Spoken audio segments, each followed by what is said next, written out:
when we talk about housing affordability, it seems to be out the window for young people in this country. Nicole, that really depends on who you ask. Some people believe young people will be able to afford a home if you're willing to make some sacrifices, go outside of major urban areas, or downsize perhaps. But the major mood among young people is that they really will never be able to afford anything, especially as the cost of living is skyrocketing. Callison Ho Divine is a Gen Z who just finished his master's degree. He and his partner rent a 2-bedroom apartment in Guelph, Ontario for $2,300 a month, just above the national average. So we currently have 2 incomes going into just being able to rent a house, but she works 2 jobs. So our time is very strained. And at this point, we both kind of think that we're only going to be able to rent for the rest of our lives, which is unfortunate.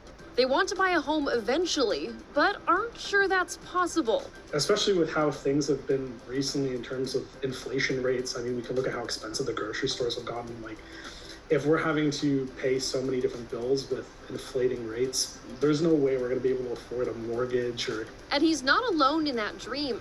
A new poll from Royal LePage suggests that 60% of millennials want to own a home and think it's achievable one day. About 30% of them have decided that they're going to, put housing purchasing on the back burner. And I think, again, that really boils down to kind of affordability.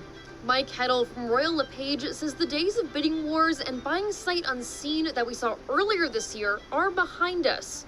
But prices are still just too high for many first-time buyers. The Bank of Canada is expected to raise interest rates as inflation continues to climb. That uncertainty, paired with a roller coaster of a housing market, means that more people are renting instead. That's creating some pent-up demand for the rental market. And we're finding a very strong landlord's market where we're seeing multiple offers on rental properties and rental prices, hitting an all-time high. You'll have to shell out over $1,700 a month for the average 1-bedroom and over $2,200 for a 2-bedroom. That's up 15% from last year. And that bill only increases when you look at major cities like Vancouver and Toronto, where it costs more than $3,000 for a 2-bedroom place. And without savings, years to build a good credit history, or borrowing from the bank of mom and dad, many young people are even being left behind from the rental market.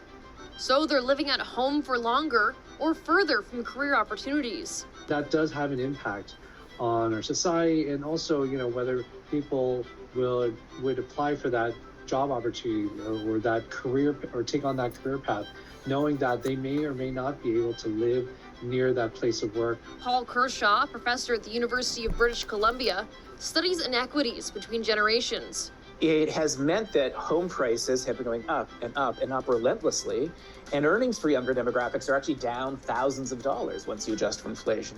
He says there's no silver bullet for housing inflation, but he's calling on the government to commit to make it easier to build more affordable units, improve StatsCan's data on housing inflation, and shift taxes away from low earners and onto homes that cost more than $1 million. And it's caused such a pressure on young people who are paying way more than 30% of their income on housing. Their ability to pay should be what's determining affordability. You just heard from Matthew Green from the federal NDP at the end there. His party is getting ready to study sky-high rents and what they're calling corporate landlord greed. At the end of the study, they'll make a series of recommendations to the federal government they say will help renters and young people eventually get into the housing market. Nicole?